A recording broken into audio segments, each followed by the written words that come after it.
નમસ્કાર મિત્રો, રાજસ્થાનમાં સિગીરાનો યુવાન શોષણ મામલે આજીવન કેદની સજા ભોગવી રહેલા આસારામને મોડી રાત્રે જોધપુર એમ્સમાં દાખલ કરવામાં આવ્યા હતા. આસારામને છાતીમાં દુખાવાની ફરિયાદ કરતા તેમને હોસ્પિટલ લઈ જવામાં આવ્યા હતા. જણાવી દઈએ કે 3 દિવસ અગાઉ પણ આસારામને છાતીમાં દુખાવો થયો હતો, પરંતુ ચેકઅપ કરીને પરત જેલમાં મોકલી દેવાયા હતા.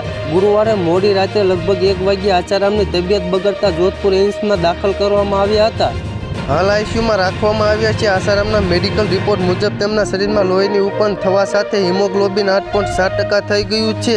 જણાવી દઈએ કે 21 માર્ચ રાજસ્થાન હાઈકોર્ટ યૌન ઉત્પત્તિના આરોપમાં સજા કાપી રહેલા આસારામને પોલીસ સુરક્ષા હેઠળ જોધપુરની એક ખાનગી આયુર્વેદિક હોસ્પિટલમાં 10 દિવસ સુધી સારવાર કરવાની મંજૂરી આપી હતી. મહારાષ્ટ્રના આયુર્વેદિક નિષ્ણાંતે તેમની સારવાર કરી હતી. જ્યારે આસારામને મહારાષ્ટ્રના ખાપોલી સારવાર માટે અરજી કરી ત્યારે મહારાષ્ટ્ર પોલીસે સુરક્ષાના કારણોસર સારવારની પરવાનગી આપી ન હતી. તો મિત્રો, હાલ માટે એટલું જ. ફ્રી મળે નવી અપડેટ અને નવા સમાચાર સાથે તે પહેલાં ખાસ કરીને વિડીયોને લાઈક અને YTV ગુજરાતી ન્યૂઝ યુટ્યુબ ચેનલને ખાસ કરીને સબસ્ક્રાઈબ કરવાનું ભૂલતા નહીં.